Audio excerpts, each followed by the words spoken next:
Hi, my name is Kafui Day, and if you're looking for a dose of inspiration, you know exactly what to do.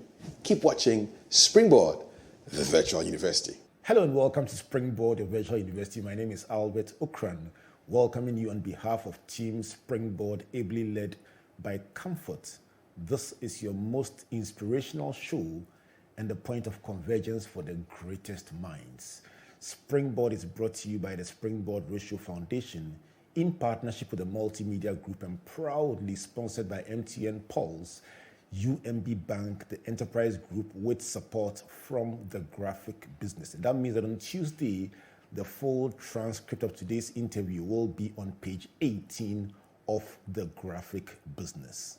So our series in the engine room has become a must watch for many because it brings out the backroom secrets, the untold stories of the lives and professional journeys of frontliners in various fields: academia, media, corporate life, ministry, and everything in between. So far, we've had very exciting episodes we would like you to check out on my YouTube page, Albert Ocran, like those with Diana Hamilton, Israel Laye, Anita Eskin, Father Campbell, Kwame Eugene, Doreen Ando, and so many of them that you will find very instructive. My guest for today in the engine room has 40 years of corporate experience, one of the most respected CEOs in this country, and a very special person here in the Springboard family. She's worked largely as a communications consultant and a trainer and facilitator, the CEO and founder of Stratcomm Africa. Auntie Esther Cobbah, good to see you. Good to see you. Thanks for making time to join us on your virtual university. Thank you, Albert. It's always a delight to be with you because of the way you are able to draw lessons from ordinary things that we see around us and to impact lives. And Thank you. I'm happy to be here. Thank you. We are knowledge hunters, and we hunt from them in different places. But we celebrate people here on this platform. Your last time you were here, you used the words beautiful Ghana. And it's one thing that we believe very much in Springboard, finding what is beautiful about this country and throwing light for everyone to see. So your last time on the road show was in 2011, exactly 10 years ago. And then you also were on the virtual university with Charles Mensa talking about planning in 2014. But today I want to go into the engine room of your life and trace your professional journey in the learnings. But let's start by congratulating you on the recent Flower and Garden Fair. We were there tonight and we were absolutely blown away. What's the inspiration behind that project? The inspiration is simple. Basically, we have God-given resources that we're probably not paying enough attention to. And we're being unfair to God, as it were, because we're paying a lot of attention to the gold, oil and gas and others without looking at the flora and fauna. For me as a Christian, I look at how God created this world. It was in chaos, and He created the world of a garden, and then He created the Garden of Eden. So He created gardens before creating human beings. So He wanted a safe place for human beings to live. And then when He finished, He said, have dominion. He made us stewards of this earth. It is from good stewardship that we get the gold and the oil and everything. If we destroy what He has created, then we won't even get the rest of what He wants us to have. So my inspiration is just ensuring that the world remains green and beautiful. The world remains healthy. We remain healthy. At the Ghana Garden and Flower Show, for instance, you see people taking care of beautiful plants, coming up with beautiful ideas. That is what I enjoy at the show. The beauty of our talent, the beauty of what we see as beautiful. And unfortunately, we tend to think that we can find it elsewhere, or somebody else has to do it for us.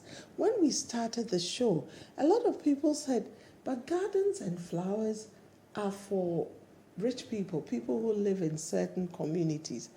And I told them, I lived at Asafo Street in Secondary.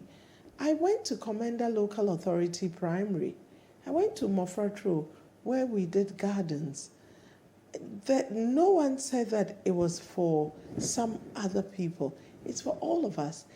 Should we rethink how we look at our careers and encourage more people who do not believe that they belong in the corporate space to step out and pursue what their real talent, passion, or love is professionally? Yes. What I think is that we have all been created with different talents. And when you read, excuse me, for the Bible, you see, I gave you 2 talents, I gave you 3 talents. It's more than 1 talent. So you find people in the corporate world who also have a passion for something else. Yes, I must say the show is actually stealing a lot of people from things that they were doing that they really were not enjoying, or they are combining the two and are very happy. So we have to rethink. The reason is that some of these things can be done naturally every day. Having a backyard garden, you can do whilst you're working somewhere. But unfortunately, we made it look like gardening is for certain people, is for the farmers somewhere. And therefore, you're sitting at home, you have land around you that you can cultivate and get something out of. And you think it's for a farmer, or you think it's for a gardener, and so you don't do anything. And people then are shocked when they allow themselves to deploy the talent that God has given them within the resources that God has provided around them. And they're shocked that I like this. And people are making wealth. That's a wealthier Ghana that we are talking about. There are many of the exhibitors who started with a pot or 2 in their homes and realized that the plants multiply. And when they multiply, they can't throw them away. And so they keep replanting. We can multiply our talents just as we multiply, these plants multiply. And we can nurture our talents to benefit us and benefit other people. So there's a medical doctor who was at the show. She's been there 3 times. How did she end up there? She's an anesthetist. She ended up there because she came to look for pots. She didn't get the pots that she wanted.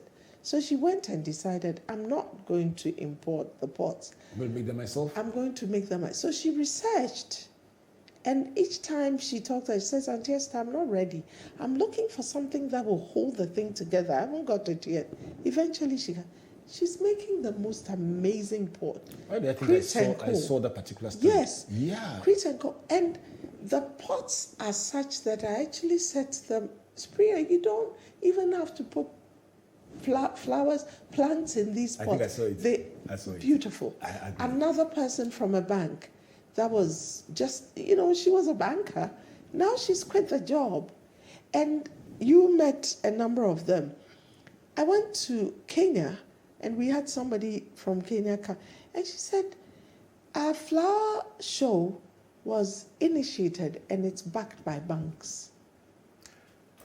Let me take you back, because flowers is, in a sense, your second love. But let me take you back to the root of everything, because you speak, eat, drink, and sleep communications. Let me take you back to your childhood. Did you ever think you will do what you're doing? I knew that there were two things that as I grew up, I knew I would do. One is I like to see people gaining knowledge and using that knowledge to build something or change what they are doing. And I also like to promote mutual understanding. I didn't quite know, of course, when I was a child, that communication would have anything to do with this. But traveling between Sekondi and Komenda, I always thought, what would it take for the people along the journey to also live in an environment like Sekondi? And of course, in Komenda, at that time, there was no electricity.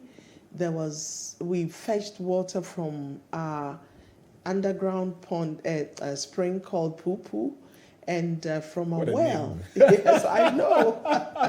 and one of the things that stayed with me as a child, as I was going to school in Komenda, was one time when a commercial bank set up an office there, and there was a town crier that came out from the chief to tell the people of Komenda that instead of keeping money in their nets, the fishermen, they should send the money to the bank because sometimes rodents would eat up the money. Then also there was a time when pipe-borne water had been supplied, and people were not patronizing it as much, especially during the rainy season, because our underground spring, that is Poo, was overflowing. And it was almost like the goddess that was, the being behind Poo, that was providing us the water. Her breasts were full and they were hurting. And we were rejecting that and using, pipe-borne water. As I studied and I thought about all these things, I thought, they were using the systems, we were using the systems that we knew for our survival. And how then do you transition people with that kind of orientation to new ways of doing things without offending what they are rooted in? And that I found communication as a tool for engineering behavior change. Also, at the time, I would hear, so people would be walking within the community, advertising their wares. So you exchange your money. The heavenly language of it's exchange your money for eggs. And so that was advertising.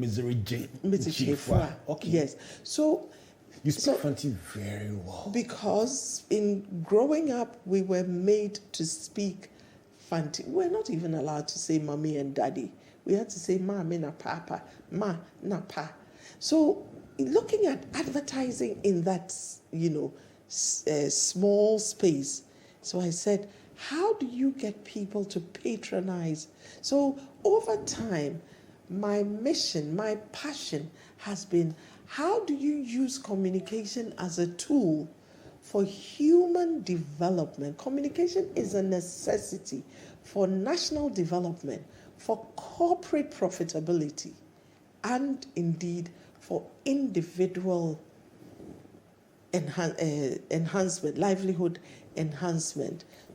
Change comes from within, and if you just joined us, this is not a church service, neither is it a lecture about transformation of your person in the same way that you think about it in other places. This is Springboard, your virtual university, and time in the engine room with Madam Esther Cobbah, CEO and founder of Stratcomm Africa. She's been telling us about her childhood and telling us how a town crier talking about banking, talking about the breasts of the goddess, and local people hawking their bread held coalesce her thoughts about development and promoting mutual understanding into a career in communications. I have loads of questions for you, and I'm going to switch away completely.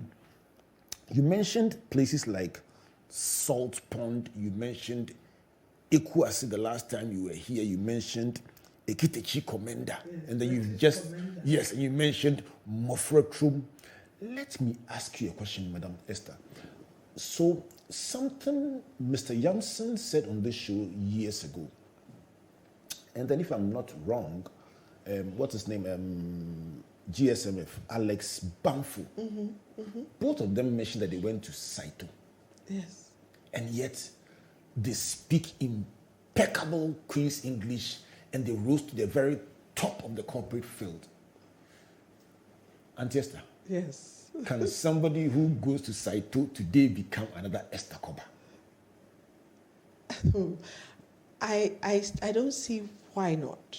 If the systems are right and if the home support is also right. Help me to understand it, because you speak English so beautifully. I and do, yet you mention the places that people will say, hey, it's not, and that's another matter to being able to speak both the local language and the English language so well. But a parent will sometimes feel that a bank call the big ones, the GIS, the TIS, the this and the that and the data, they can't become. Are you saying that any opportunity the child gets with education, with appropriate home support, they can live out their dreams? You see, the context also informs how institutions develop and deliver. In my time, it was what is now called Saito.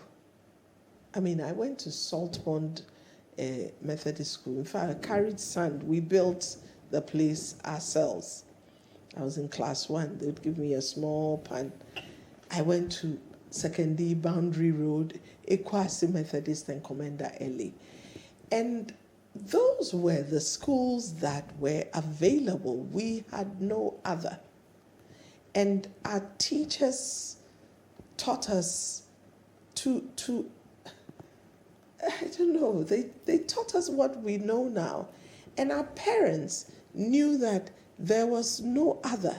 I remember there were a few people that went to what they called preparatory school at that time, but they were very few. And at that time, parents had confidence in these public schools. What I have seen happening over the years is a loss of confidence in the public school. And unfortunately, all kinds of reasons are assigned. I have not had the privilege of being in the thick of, the management of this situation. But what I would say as somebody that tries to facilitate development, change, and promote understanding is, can we try to understand the real root causes? Because to deliver effective communication or something that, and in this case, how do you communicate a public school verbally and non-verbally in a manner that people accept and patronize the public school? You first have to live in the reality of the other person. Why is it that public schools are seen a certain way and therefore are now losing their glitter? I am very proud. I'm a proud Saito girl. Anytime I hear you speak, you mention it with a smile on your face. Oh, yes, because I actually wish that we would have just that. And my mother, my aunties and all that, they all went to these Commander Saito schools, and they have produced all of us who are, by God's grace, doing a little bit. What is it that has gone wrong? And what I see, unfortunately, is that a lot of the times when we all get desperate about what is going wrong instead of going to the root of what is going wrong. We blame each other, just as Adam and Eve did.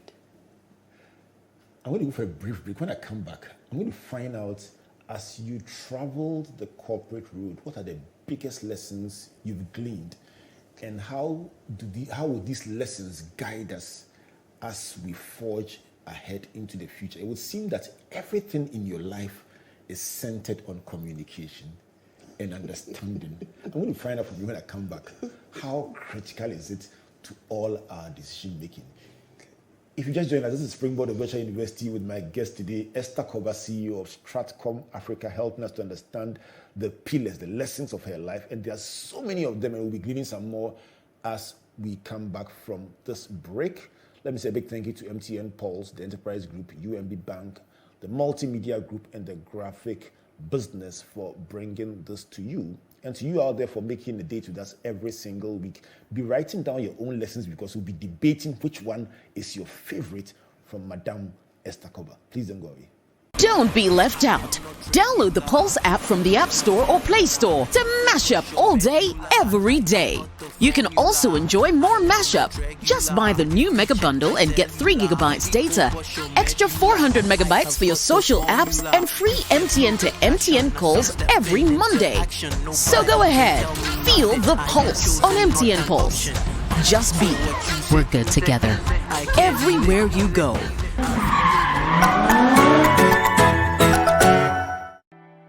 There once was a man who had it all.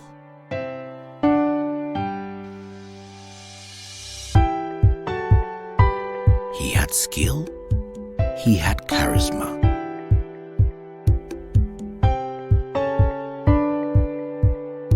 He was loved by all, but above all, he knew the importance of helping others, lifting others up.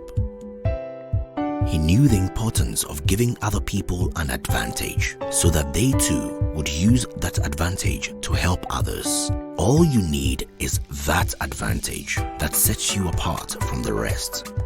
And when you discover that advantage, life's challenges don't seem so daunting anymore. That's where we come in. Enterprise, your advantage. UMB was established in 1972 as the premier bank for the corporate and private sector in Ghana. From our very beginning, as the only Ghanaian bank serving all categories of businesses, we set a standard for excellence and innovation. Over the past 45 years, we've built a financially healthy and strong bank, demonstrated our commitment to our customers and to growing businesses, and exhibited originality and innovation at every turn. At UMB, our focus is built around people, service, products, and technology. These are the key to our present success and our future triumphs. At UMB, we're poised to make a difference not only with our customers, but also in the banking industry. We invite you to share in our future. Our future starts now with you.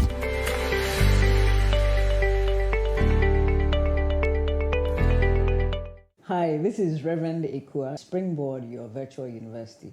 You need to keep watching this show, because when you watch this, you get to make decisions based on information. So keep watching. Welcome back to Springboard, your virtual university, brought to you by the Springboard Roadshow Foundation in partnership with the Multimedia Group and proudly sponsored by MTN Pulse, the Enterprise Group, UMB Bank, with support from the Graphic Business. Look out for page 18 of the Graphic Business for the transcript of today's beautiful conversation with the beautiful CEO of the Stratcomm Africa, our good friend, Madame Esther Cobbah. So far, she's been telling us about the world as a garden. She says celebrating flora and fauna is part of being responsible stewards of God's creation. I love it. I love it. She says we cheat God when we don't treat the greens well. So we repented today. The second one is about the beautiful Ghana. She talks about beautiful ideas, beautiful plants, beautiful talents, beautiful people, and by extension, healthier and wealthier people. I love it. The third one is about talent. She says we need to rethink our perspective about our careers and harness our talents and multiply them to create economic opportunity. She said she grew up thinking about development and promoting mutual understanding, but never linked it to communication until a town crier hit the town about banking at one point, and then again about water at another point. That combined with hawkers selling their produce triggered in her mind that all these could be harnessed into communication, and she went on to do it in her own way, not abandoning what was there before, but bridging it with modern technology to deliver it in a beautiful way. She also mentions Saito and says she's a proud, do you say Saito, Yan? Whatever. A proud product of a Saito. She went to Saito all her primary days, and she talked about the teachers teaching them everything they knew and parents having confidence in the system. It's a conversation that I find very stimulating because it's challenging us to be the better version of ourselves. Auntie Esther, let me go back to your career and particularly to your pioneering work before Stratcomm, setting up the public affairs departments of GEHOC, GNPC, and West Africa Gas Pipeline, where you were the first external affairs manager. Was it challenging breaking into these environments, especially with public affairs that was at the time probably not as known as it is today? It was challenging but exciting. I guess naturally I like challenging situations. It's boring to deal with everyday things that don't challenge you. So at GEHOC, at the time that I went there, the marketing department had been set up as a subsidiary called CATCO. And so that had been closed down. And I was fresh from communication school. I had done about 6 months with the U.S. Information Service as an intern. And there was I in this room alone. At that time, the room was left with some papers and things. I took off my shoes, I swept, I put the desk there, sat behind it, and thoroughly enjoyed working for 26 companies that had been set up by our first president, Kwame Nkrumah. GEHOC was 26 subsidiaries. Yes, Abosu glass, meat factory, in Sawom cannery, leather, shoes, steel. Yes. And you had responsibility for all 26. Yes. And it was nice. What was nice about it? I'd traveled to all the different subsidiaries and come back, and in the night I couldn't sleep because I wanted to generate a newsletter for the whole organization, the holding company at that time. It was really, really lovely. But before that, I had done the work, at U.S. Information Service, and that's where I chanced upon what my heart wanted, communication for developing nations. Because I had studied communication at the School of Communication Studies. It was public relations and journalism with a little bit of auditing of broadcast. But I felt that there was something else that was needed. And Kwame Karikari saw that in me. He saw that hunger, and he would send me to go and cover things like, he taught us journalism, he would send me to go and cover things like concert parties, because that is something that I had grown up with. And so I was able to get admission into Cornell University in the USA and study this and come back. And then I was invited by Ghana National Petroleum Corporation to go and deal with their exploration-related cross-cultural needs, because they had a lot of rig workers coming, a lot of exploration companies coming, and there was a need for, as part of investor relations, to do cross-cultural communication. But when I went in there, I thought, you need more than that. So without anyone telling me, I just did a study, I did a survey, from the security man to the manager. And then I wrote a paper on establishing a solid communications department for GNPC. Little did I know that GNPC at that time had Petrobras do a review, and UNDP do a review of their work, and they had indicated that a public affairs department would. So when I did it, it was taken to the management meeting, and then I was taken to the board to go and present. And I presented. And that was my journey through GNPC. So a volunteering opportunity. Exactly. Obia small. And the study that I did, they didn't know about it too. So it was like, wow. Almost prophetic. So I, even with the security and all that, I mean, in cross-cultural communication, you don't deploy survey instruments done in one language in another language. So I sat down and translated into Ocran and worked with people to translate it into Hausa and all that. At that time, we didn't have the security men. We had, watchmen, and they couldn't read and write. And I translated, and what I did was I would take it and ask another person who, let's say, could speak Hausa or Ga and say, ask this person this question. And I asked them, what is your understanding of it? So the results I got were really authentic. Oh, was I happy. I was so happy. So based on that. How many years ago was this? This was in 1989, 90. Yeah. So you're talking probably about 30 years ago. Yes, and that's you still when, have the same glint in your eyes when you're talking about it. It was so nice.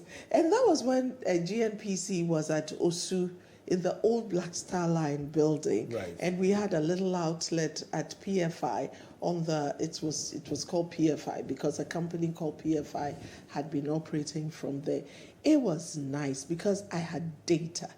I mean, for me as a communication specialist, creative communication work without a scientific basis is useless. Say it again. Say it again. You said it so beautifully. It's creative communication work without a scientific basis is useless. But it's usually difficult for people to sit down and do the analytical work. That is why at Stratcomm Africa we say we blend the science and the art of communication. And if you look at our logo, at the bottom of it is think, focus. You think, that's the analytical work. I mean, people say, I'll develop a brochure for you. Please give me can you develop content for my social media page? Post this for me. It's like going to a doctor and taking paracetamol when the pain is actually from an infection. We need to get to the root and deal with the infection whilst we manage the pain. Two things come to my mind throughout this conversation that we've had so far, and two words. Correct me if I'm wrong. One is engagement, one is understanding. Am I right? Yes. Are these the pillars of your thinking pattern? It's empathy. Okay. You see, you have to be empathetic enough. I always say that effective communication begins and ends with the other. And when I say the other, it's not just the sender, but the receiver also understanding the other. This requires intense analytical work. An engineer will never put steel and concrete in soil to build a bridge without testing the integrity of the soil and its ability to hold the steel and concrete. That is soil that you can see, the mind of a human being that you can't see. You can't deposit messages into them in the mind without an appreciation of how the message is going to be processed. Many resources, because communication is a process of information sharing for mutual understanding. It's a process of analysis, creation, and analysis. You cannot deliver information to somebody and say you have communicated. You've only given information. You have communicated when you take time to understand the reality of the other.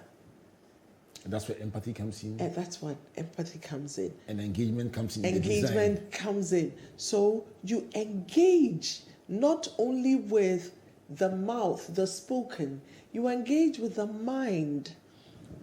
So you go into a communication situation with your body, soul, and mind. You gather data. And so that's why, I mean, in Fanti, for instance,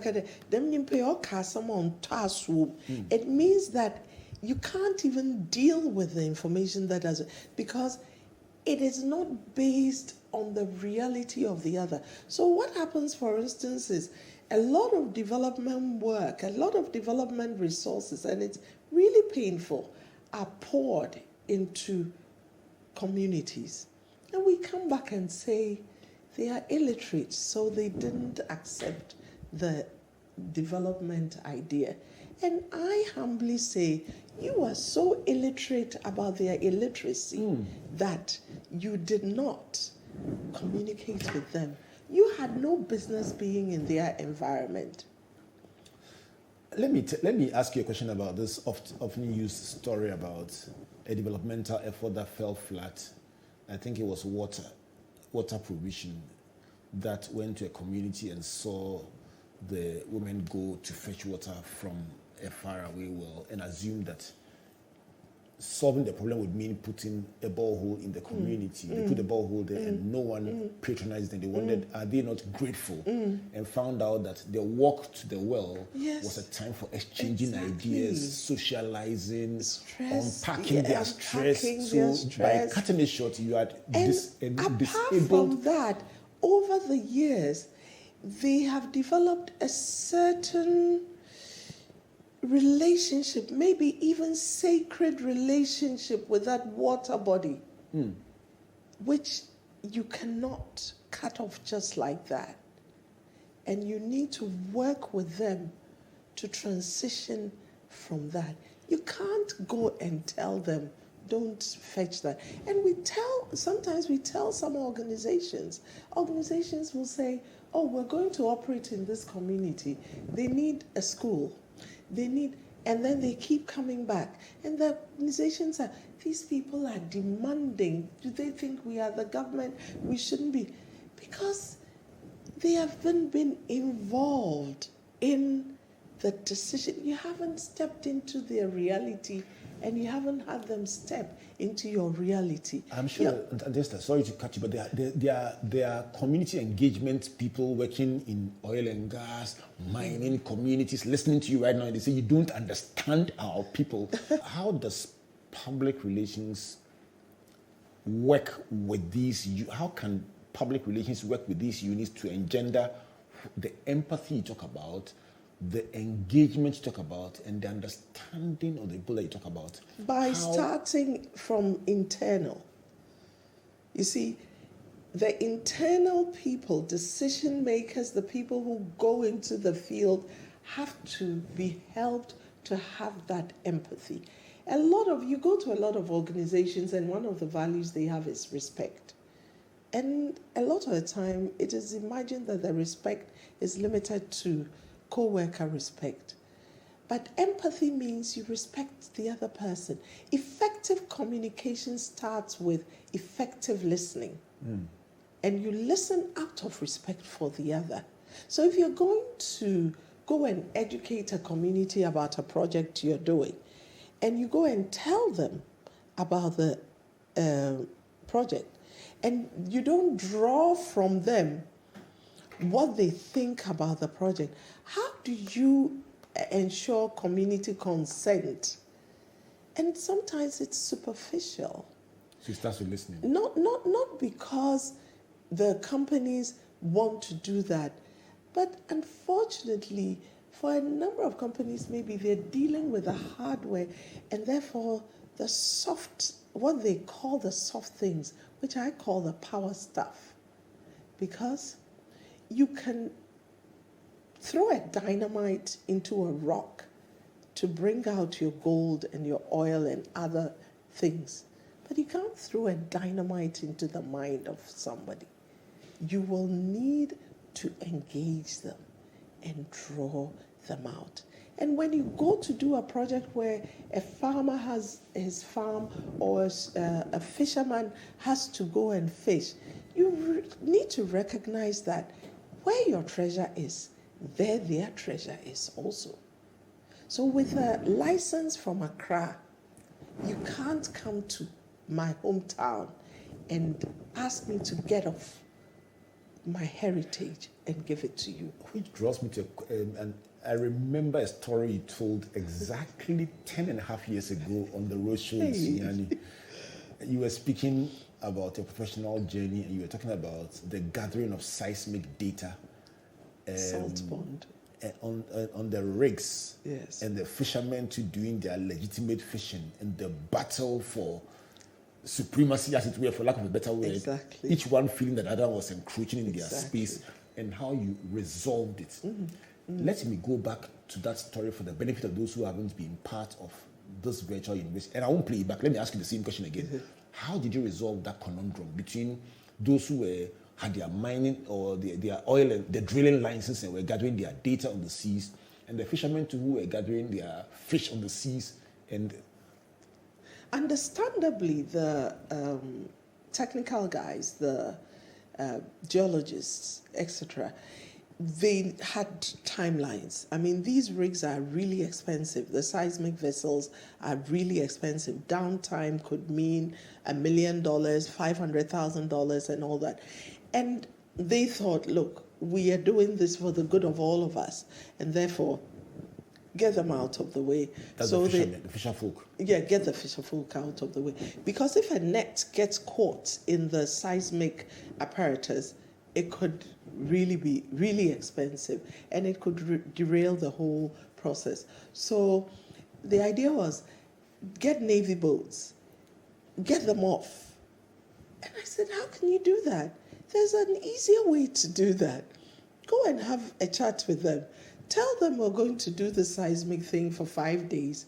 So they should, and announce in the community so that people will store up protein, because without going to fish, children are going to be deprived of protein, and people are going to be deprived of their livelihood whilst you are getting your salary for meeting your targets. So it became a battle. I remember I got bashed, but I didn't give up, because I knew that they didn't understand. I knew that whilst, you are studying about the psychology of human beings, other people are also studying about rocks. So you need to help them to understand. So I went to the community. I met with chief fishermen. Fortunately, I speak Fanti. Fortunately, I went to school in What do you call it? Cultural sensitivity. Cross-cultural? Cross-cultural. Right. Yes, So this obviously couldn't have been done by somebody who doesn't come from Ghana or possibly from the community. No. You need to speak their language. You need to speak their language. I say BBI, but Jacob Fancy as a profile mix. Right. So we had a discussion with them. They understood, and we told them the benefit for the community, and they ended up being the people guarding the beach. Coastline. Yes. Don't tell me that you're the town crier. I did. Did they? In a lot of my projects, I've trained town criers to communicate the message. You know why my man went to town crier? Because that is where it all began for you. Yes. So I've written a lot of projects on town crier. Seriously? At Cornell University, one of the projects that I got A+++ for was writing about communication systems in Ghana.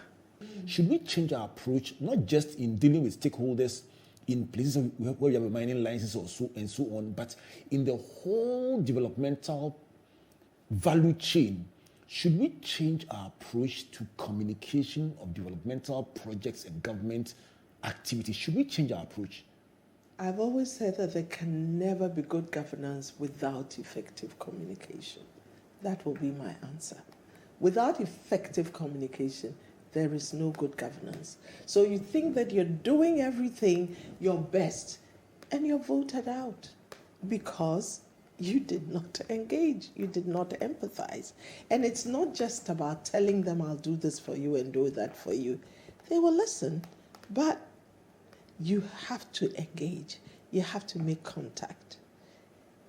And making contact means you understand their real need and you've been truthful about what it is that you're doing. And a lot of the times also you find that leaders lead themselves without a following. The following, they are there, but they are not being led by you. They are leading you into failing because you think that you're giving them what you want. You're giving yourself what you want. There can never be good governance and it starts with without listening. effective. It starts with listening. It starts with empathy.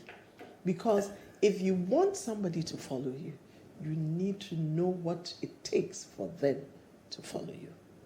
You know, I've enjoyed this so much because you speak as an authority. Even Jesus, he said he spoke as an authority and not like the scribes. You love communication. It flows through everything that you do. I do. Let me end on the note of opportunity.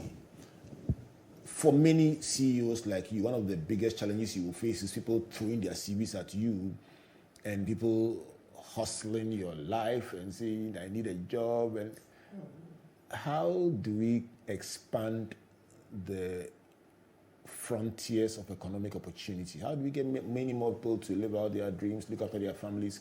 Your closing thoughts on that, because it's very dear to my heart. I think that we need to try and think and analyze circles of opportunity. And it comes from appreciating the need. So in starting Stratcomm Africa, for instance, as I said, I started with young people who felt that because they had read arts, there was no hope for them. And I helped them to understand that. Arts as in visual arts? No, pure social science, English, history, study of religions.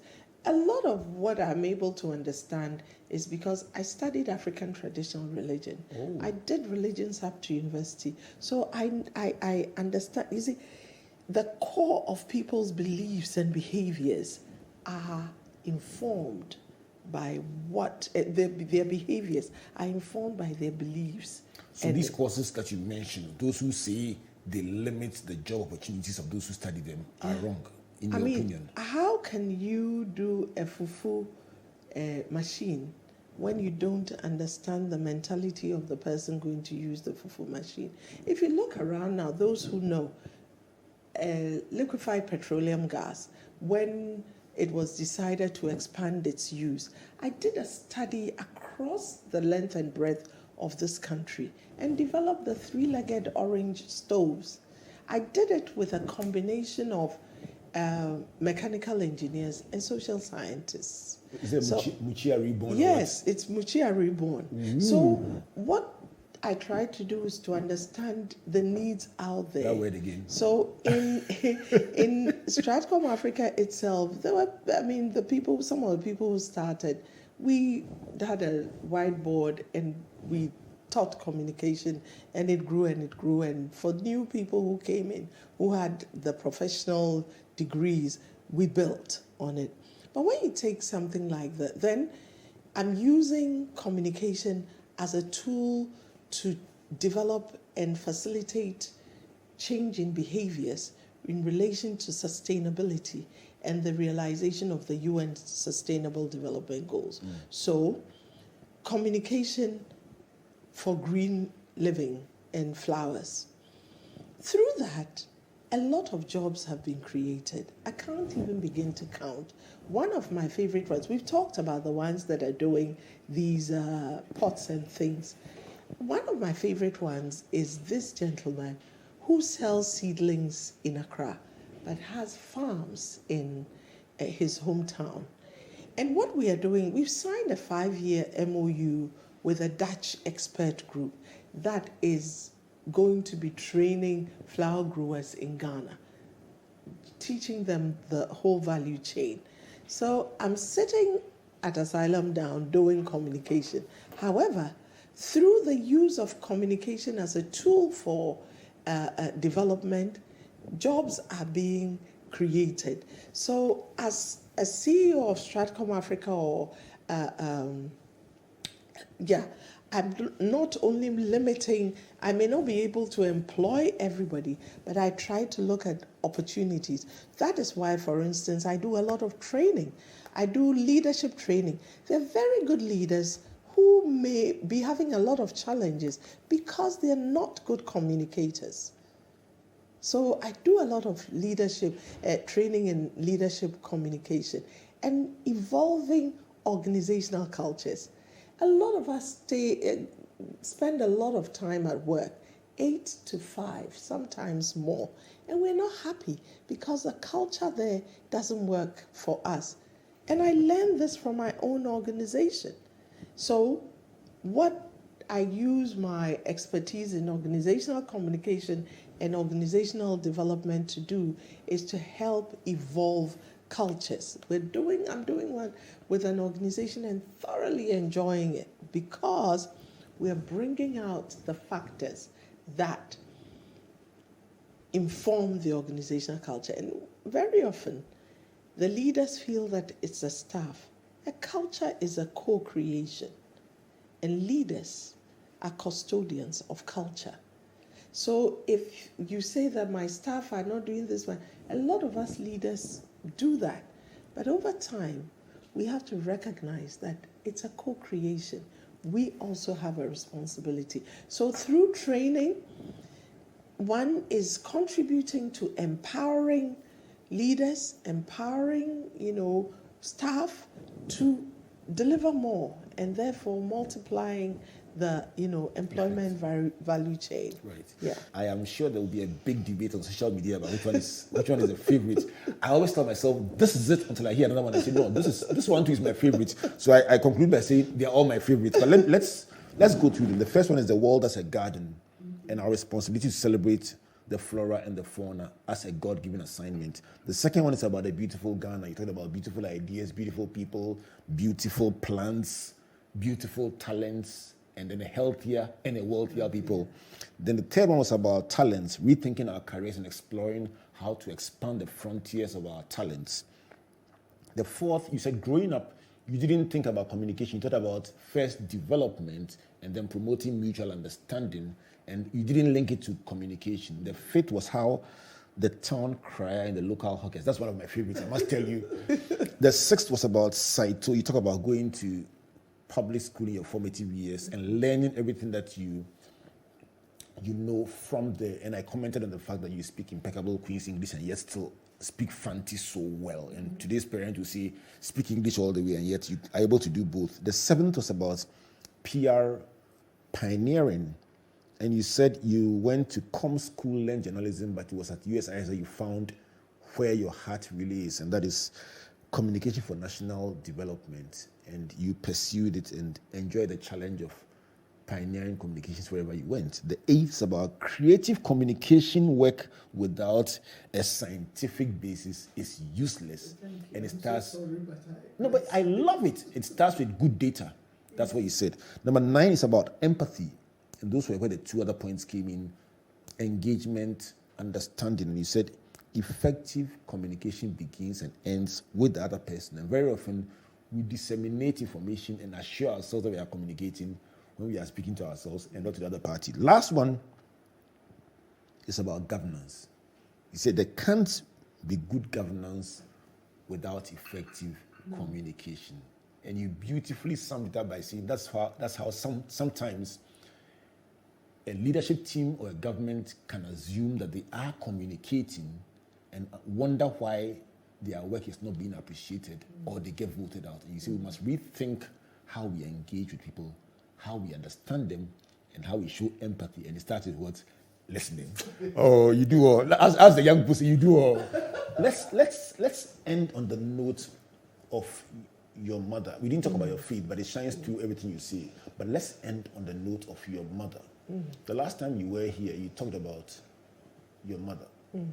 Amazing woman. And for the benefit of mothers out there who are working so hard and parents who are sacrificing everything for their children, minister to them in a minute, especially to the mothers. Give them hope that their work they are doing is not in vain. Speak to your mother listening to you today.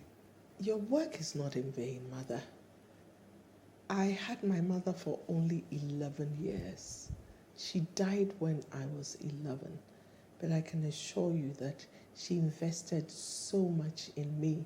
From everything she did on a daily basis, from cooking with me, singing whilst we are washing clothes, fetching water from the standpipe out there, taking me to an entertainment like Kakeku, and coming home and unpacking with me the lessons from the Kakeku concert, and giving me weighty lessons like joy is Jesus, others, and yourself, which sums up for me, love the Lord your God with all your heart, with all your might, with all your soul, and love your neighbor as yourself. So for me, even the work I do is glorifying God, making my neighbor benefit from the talents that God has given me, and eating from the works of my hand. And also telling me that a good name is better than material riches. Zinpa Yesen Ahonya. When you come to the Stratcomm Africa reception, that is boldly written. Is it written in Fanti? It's written in Fanti and translated into English at the bottom. Mention your mother's name. Victoria Adjoa Asawa Cobbah Ne Bru Sam. And one of the things that I think she helped me with, she would say, Abutar tutum kukwai. I'm not that patient. But it helped me to evolve over time myself, my philosophy that there's no point in bearing grudges. Love is such a healer. Like the biblical sower, every day you go out with seeds. Some will fall on fertile ground. Some will fall on stones. You will have ideas that will be trampled upon. Learn lessons from those that have been trampled upon, that didn't germinate or started germinating and died. And celebrate those that yield 100-fold, a 2,000-fold, and all that.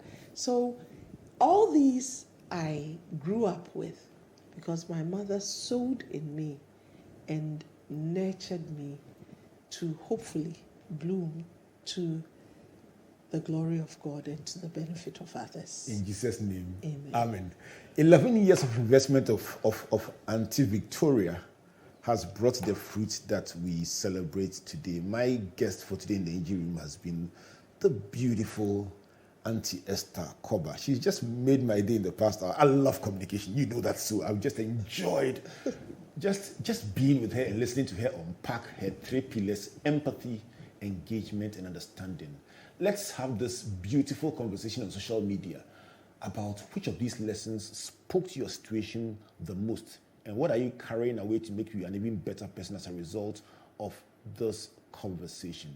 So we come your way again next week. I want to say a big thank you to you once again, Madam Esther Cobbah, for your time, and God bless you, the family, and also Stratcomm Africa.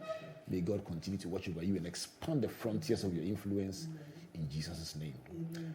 Thank you all out there for listening and watching us every single week. Thank you to MTN, Pulse, UMB Bank, the Enterprise Group, Multimedia Group, and the Graphic Business. Let me remind you, on Tuesday, page 18, Auntie Esther's thoughts, lessons, and ideas. Unpack the full page. It's out there. Find it, enjoy it, and learn from it as a result of this conversation. So we come again next week. My name is Albert Ocran, saying God bless you, and God bless you. We are out.